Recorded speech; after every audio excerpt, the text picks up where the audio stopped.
Сайн бацхан уу, Руна ТV суугтаа тавтай морилцгаано. Өнөөдөр та бүхэндээ Малайз улсад гарсан нэгэн хэргийг ярих гад бэлдлээ. Малайзийн Китак мужин Малайзийн Буданы агуулга гэж нэрлэгддэг бөгөөд Лангкави аралтай учраас зуулчид ихээр зорчдог газар. Гэвч 2006 онд энэ мужийн нэгэн хотод Малайзийг цочроосон аимшигт хэрэг гардаг. Алхалт хийж авсан 24 настай эмэгтэй сургаггүй болж удалгүй хэрцгийгээр алагдсан байдалтай олддог. Хэрэгт холбогдсон с ิจ нь энгийн нэг юм биш нөлөө бүхий баяны хүү байсан бөгөөд энэ хэрэг 18 жилийн турш шүүхээр маргагдаж эцэст нь хууль мөнгөтэй эрх мэдэлтэй хүнд хэрхэн зөөлөн ханддгийг дахин харуулсан.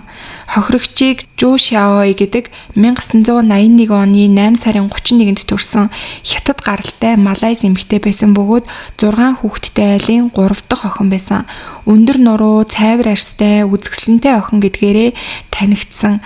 Аав Жу Ясон мужаан ээж Линчунан нь гэрийн эзэгтэй байсан. Гэр бүлийнх нь амьдрал тийм ч элбэг дэлбэг биш тул төрөөс дэмждэг нийтийн түрээсийн байранд амьдарцгаадаг байсан. Хэдийн амьдрал тааруулч гэсэн Жу Шаой шаргуу сурч ах дүүсээсээ ганцаараа их сургуульд тэнцсэн. Зураг авах, сагсан бөмбөг тоглох зэрэг олон сонирхолтой тэр дундаа таквондогоор хар бус хүртэл авсан чадварлаг бүсгүй байсан. Их сургууль төгссөнийхөө дараа нэгэн үйлдвэрт маркетингийн ажилтнаар ажилд орсон.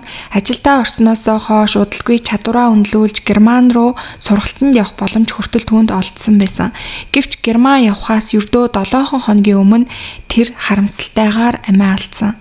2006 оны 1 сарын 14-ний оройны 5 цагийн үед түүний дүү Жу Ючун ээжтэй хамт салхинд гарч гүйе гэж гуйсан ч ээж нь завгүй гэд татгалздаг. Үүнийг нь харсан Жу Шаоийн ээжийнхээ оронд дүүгээ дагуулад хамтдаа гүйе гэд гэрээсээ гарцгаадаг.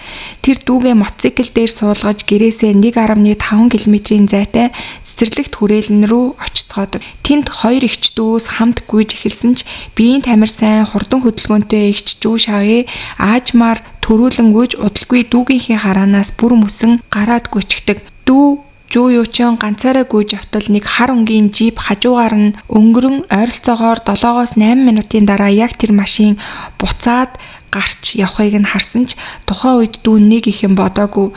Гүүгээд дуусах үед эгчтэйгээ гэрлүүгээ хамт харихаар тохирлцсон. Цаг нь болсон боловч эгч нь ерөөсөө үзэгдэхгүй байсан тул дүү нь хэсэгтээ хүлээж байгаад магадгүй төрүүлээд гэртээ харчихсан бахаа гэж бодоод эгчийнхээ унаж ирсэн мотоциклоор гэртээ буцаж очдог. Гэтэл гэртээ очиод харахад эгч нь ирээгүй байсан.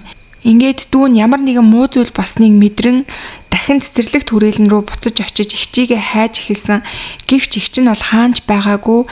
Харин бутан дундаас эгчийнхээ үсний боолт өрөөсөн пүүзийг дүүн олдог. Гар утсаа гэртээ орхисноос сансан тул тэр даруй гэртээ буцаж ээждээ болсон явдлыг хэлэн ээж нь цагдаад мэдэгддэг. 40 гаруй цагдаа газар дээр нь ажиллаж шүнжин ирэн хайсан боловч 9 цаг орчмын дараа шөнийн 2 цаг 30 минутанд Жу Шаоигийн цогцыг олдог. Түүний цогцыг олсон хүн бол цагдаа биш, ойролцоох замаар мотоциклоор явж байсан нэгэн хүн байсан. Бутан дунд цуснд будагдсан амьгүй хөвтөж байгаа охиныг тэр хүн олсон байсан. Цамц нь хүзүү хүртлээ сөхөгдсөн, доороо зөвхөн дотуур хувцастайгаа л байсан. Удалгүй цагдаа нар очиж энэ нь Жу Шаои болохыг тогтоон шүүх хэмнэлийн задлангаар түүний толгой хэсэгт мохоо зүйлээр цогсон шарх, биенийх нь бүх хэсэгт 50-аас дээш хутгалсан шарх байсныг олж тогтоод. Зарим шарх нь бүр ясан ил гарах хэмжээнд хүртэл гүн байсан бөгөөд шууд үхлийн шалтгаан нь хүзүү хэсэгт учруулсан хутганы шарх байна гэдгийг олж тогтоодог. Мөн бэлэг эргэтэн болон шулуун гиз орчимд нь урагдсан шарх, тэндээс мөн үрийн шингэн илэрсэн нь амьд байх үед нь түүнийг хэн нэгэн хүчирхийлсэн болохыг илтгэж байсан. Охиныхоо үхлийн мэдээг сонссон гэр бүл нь гүн чочролд орсон. Оршуулгын өдөр аав Жу Ясон охиныхоо шарлыг чандарлуулахыг төвчж чадахгүй нь гэж биеэрээ хааж зогссон нь харсан хүмүүсийн сэтгэлийг маш их өвтгөж байсан. Цагдаа нар шуурхайн мөрдөн шалгах баг байгуулан хэрэг гарснаас хойш 4 сарын дараа тэд цэцэрлэгт хүрээлэнгийн ойролцоох гольфийн клубт ажилладаг 20-с 54 насны 6 эрэгтэйн ДНХ-г шалгасан боловч таараагүй. Дараа нь ойр хавьд амьдардаг 12 эрэгтэйгийн ДНХ-г нэмэлтээр шалгасан боловч мөн л таарах ДНХ олдоогүй.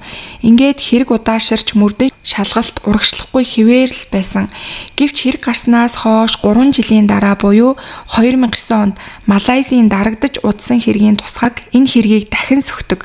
Хадгалж байсан нотлох баримтуудыг шинэ технологиор шинжилж, Жушаоёгийн биеэс авсан хөлдөөсөн сорьцуудаас гаргасан ДНХ-г тухайн үеийн с ิจ гтнүүдийн ДНХ-тэй дахин тулгасан. Ингэхэд 5 сорьцын 4-өөс нь гарсан ДНХ нэг хүнтэй 100% таардаг. Харин үлдсэн нэг сорьцноос 3 дахь читгээдийн ДНХ илэрсэн нь хожим шүүх ажиллагаанд маш их нөлөө үзүүлсэн. ДНХ нь Шарил Жафар гэдэг хүнийхтэй таардаг. Тэр хүн 1981 онд төрсөн бөгөөд энгийн нэгэн хүн биш байсан. Түүний аав нь Датуг Жафар Сукасу гэдэг асар их хөрөнгө нөлөө бүхий бизнесмен хүн байсан. Үнэт чулууны 8-аачин мөн Датуг хэмээх өндөр хэрэгэм цолтой улс төр бизнесийн өргөн сүлжээний дээд давхаргийн төлөөлөгч байсан. Шарил Жафар хохирогчийн алга болсон цэцэрлэг түрээлэнгийн ойролцоо амьдардаг нэгэн байсан. Машины дилерээр ажилладаг эхнэр хүүхэдтэй хүн байсан. Тухайн үед цэцэрлэг түрээлэнд эгчтэйгээ хамт явж байсан дүүгийнх нь харсан гэж байгаа хар джип нь Шарилийн унаатай маш төстэй байсан бөгөөд хэрэг гарсан цагт түүний хаана байсныг нотлох тодорхой гэрч байгаагүй тул цагдаа нар түүнийг с ิจ гтнэр татан ДНХ-гийнх нь сорьцыг авдаг. Шарил өөрийгөө хэрэгтэй ямар ч холбоогүй гэж мэдэгдэн мөрдөн шалгах ажиллагаанд маш сайн хамтран оролцож буй дүр үзүүлж байсан. Тэгсэн атлаа ДНХ-гийн хариу гарахаас өмнө батлан даалтаар суллагддаг.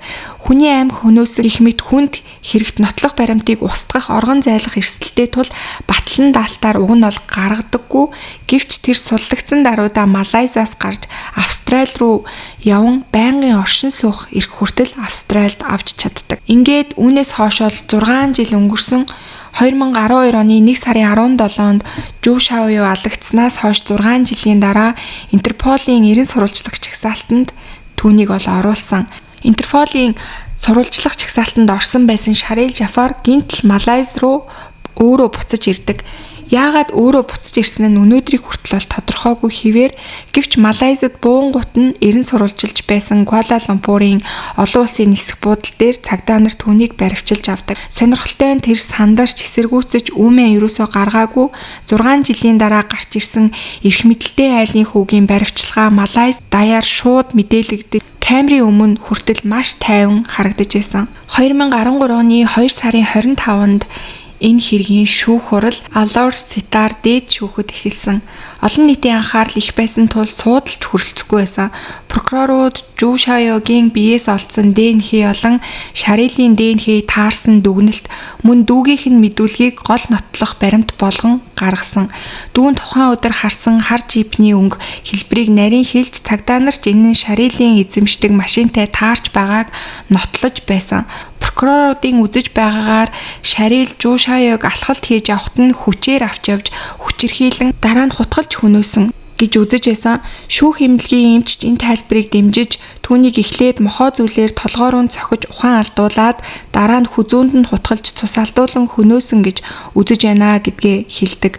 Мөн бэлэг эрэхтэн шулуун гиз орчимд нь хүчирхийлэл бүр садист шинжтэй гэмтэл учруулсан байна гэж тайлбарладаг. Харин 2013 оны 6 сард шүүх олон нийтийг цочроосон шийдвэрийг гаргад. Прокурорын гаргасан баримтууд нь аллагыг хангалттай нотлохгүй гэж үзэн Шарил Жафарыг цагаатгсан. Шүүхийн тайлбар нь нэгдүгээрт дүүгийн харсан хар жип Шарилийнх байлаач цонхол хар хальстай тул жолооч нь Шарил байсан гэдгийг баттай хэлэх боломжгүй. Хоёрдугаарт 5 сорьцын 4 нь Шарилийн ДНХ-тэй таарсан ч нэг сорьцноос 3 дахь читгээдийн ДНХ гарсан тул өөр хүн оролцсон байж болзошгүй. 3-дугаарт Жушаоёгийн биенээс Шарилийн ДНХ гарсан нь бэлгийн харьцаанд орсныг харуулж болох ч аллага үйлдсэн гэдгийг дангаар нь нотлохгүй гэж үзсэн. Энэ шийдвэрийг сонссон Жушаоёгийн аав туйлын их цөхрөлд автан шүүхийн байрны хашлагаас үсэрхийг оролцсон ч сэтгүүлчид амжиж түүнийг ол зогсоож чадсан. Харин Шарил Жафар аль хэдийн ялалтандаа итгэлтэй байсан мэт инээмсэглэн шүүхээс гарч гэр бүлийнхэнтэйгээ тэврэлдэн инээж байгаа нь сэтгүүлчдийн дуранд өртсөн байсан. Энэ шийдвэр Малайз даяар аимшигтай уур хилэнг өдөөн олон хүн тэр гимгүйдээ биш баян айлын хүүхэд учраас суллагдлаа гэж үздэсгэсэн. Шүүхийн нэр хүнд унаж улс даяар эсэргүүцлийн жагсаал дахин шүүхийг шаардах кампанит ажил өрнөдөг. 2-7 хоногийн дотор гэтэл 80,000 гаруй хүн энэ эсэргүүцэлд гарын үсэг зурсан байсан. Жоо Шаягийн гэр бүл Малайзийн нэртэй хуульч Карпал Синхээс тусламж хүсдэг. Тэр шудраг ёсны төлөө тууштай тэмцдэг гэдгээрээ алдартай хүн байсан. Карпал Синх энэ хэргийг үн төлбөргүй өмгөөлөхөө мэдэгдэж прокуроруудыг давж заалтахыг уриалсан ч харамсалтай нь 2014 оны 4 сарын 17-нд шүүх хурал руу явж байх замдаа автобусд орж нас ордог. Үүнээс олж олон нийт хардаж байсан ч гэсэндээ түүнийг санаатай хөнөөсөн гэх баттай баримт олдоогүй. Карпал Синхигийн хүү аавынхаа амь насаа алдсны дараа аавынхаа үйл хэргийг үргэлжлүүлнэ гэж олон нийтэд хэлээд тэдний гэр бүлд бол аавынхаа өмнөөс туслахаа илэрхийлдэг. Ингээд 2013 оны 7 сард прокурорууд Шарил Жафарыг цагаатгсан шийдвэрт давж заалтсан. Тэд 4 сорцын ДНХ 100% таарсан нь түүнтэй холбоотой хангалттай нотлож байна гэж үзэж байгаагаа хэлсэн. Харин үлдсэн нэг сорц дахь 3 дахь ДНХ нь цогцос ойд удаан хэвтэж байх хугацаанд хөрс, шавж зэрэг орчны бохирдлоос үүссэн байж болно гэж шүүх эмнэлгийн шинжээч тайлбарладаг.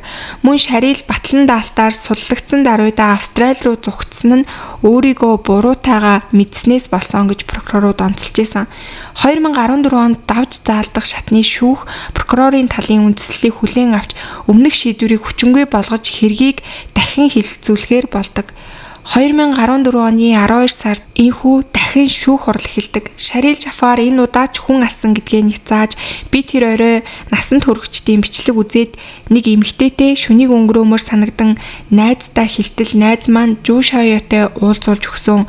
Бид хоёр машин дотор зөвшөөрөлтэй бэлгийн харьцаанд орсон. Би түүнд 350 рингит өгөөд салсан гэж мэдүүлгээ ол өөрчилсөн байгаа. Харин дараа өдөр нь сонниноос түүнийг амь насаа алдсан гэдгийг мэдсэн гэж тайлбараа өгж эхэлдэг. Прокурорууд түүний аав Датук Жафар Сукасуг гэрчээр дуудаж хүүгийнхээ хар чипийг яагаад зарсан бэ гэж асуухад тэр том машин авах гэж зарсан юм а гэж хариулдаг.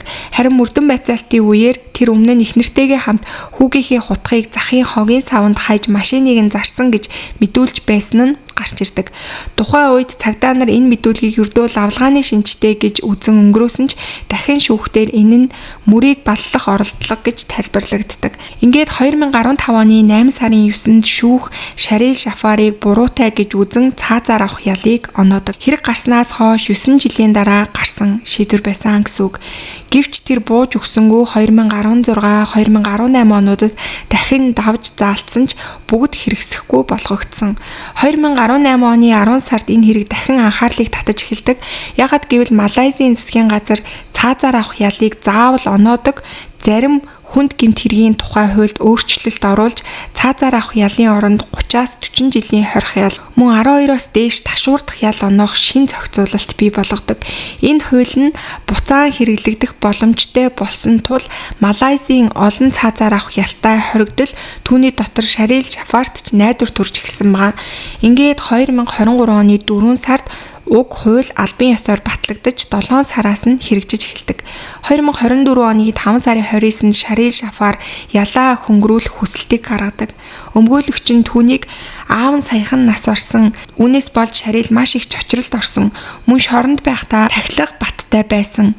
Чин сэтгэлээсээ гимшиж байгаа гэдэг үндслээр 30-аас 40 жилийн хорих ялаар сольж өгөхийг хүсдэг. Харин прокурорууд энэ хэрэг онц харгас байсан гэдгийг дахин онцлоод хохирогчийг олон нийтийн газраас хүчээр авч явж хүчирхийлж тарчлаан зовоож эцэст нь хөнөөсөн. Энэ нь хүний нэр төр эрхэм чанарыг ноцтойгоор гიშгсэн хэрэг гэж тайлбарлаад эцэст нь шүүх энэ хэрэгт тохирох цорын ганц ял бол цаазаар авах ялаа гэж ялыг нь бол тэр чигт нь үлдээсэн байгаа. Шарил Жафар ялаа хөнгөрүүлэх сүүлчийн боломжоо алдаж цаазаар авах ялтайгаа үлдсэн гэсэн үг. Охиноо алдснаас хойш Жоо Шаягийн аав нэг ч шүн 50 унтаж чадаагүй. 2017 онд хорт хавдрын онш хүртэл сонссон ч азар хагалгаа намжилттай болж биеийн сэргэж эхэлсэн байгаа. Шарил Жафарт оноос нь цаазын ял эцэслэн тогтоогдсны дараа л тэр арай гэж 50 унт чаддаг болсон гэж хэвлэлд ярилцлага өгсөн байсан. За ингээд өнөөдрийн та бүхэнд бэлтгэж хүргэсэн хэрэг бол Малайз улсад гаргасан маш аимшигтай ийм хэрэг байлаа. За тэгээд миний хувьд бол Малайз улс хэл хахуулч юм уу улс төрийн тэм нөлөөлөл маш их байдаг улс юм шиг санагдсан. Тэгээд Малайзад гарсан Монгол бүсгүйд тохиолдсон хэрэг дээрээс ч гэсэндээ та бүхэн яг үүнтэй адил жишээг харсаар байгаа ах гэж би бодож байна. Тэгээд Малайз улс бол эрх мэдэлтэй баян хүмүүст хууль нь маш хөнгөн үйлчилдэг ийм улс юм шиг байлээ. Гэхдээ мэдээж бас муугийн хажуугаар сайн шудраг өмгөөлөгчд, шудраг хуульчид, шудраг шүүгчид байсны ачаар энэ хэрэг дээр бол хэрэгтэн зохиох ялаа хэдийгээр цаг хугацаа маш урт зарцуулагдсан ч гэсэндээ авч чадсан ийм хэрэг байна гэж би харсан. Тэгээ та бүхэн бас энэ хэргийг сонсоод өөрт төрж байгаа сэтгэлдээ комент хэсэгт бичиж хуваалцаарай. Мөн сувг дээрээ лайк, subscribe дарахаа битгий мартаарай. За тэгээд удахгүй бүгдээрээ дараагийнхаа дугаараар уулзцгаая.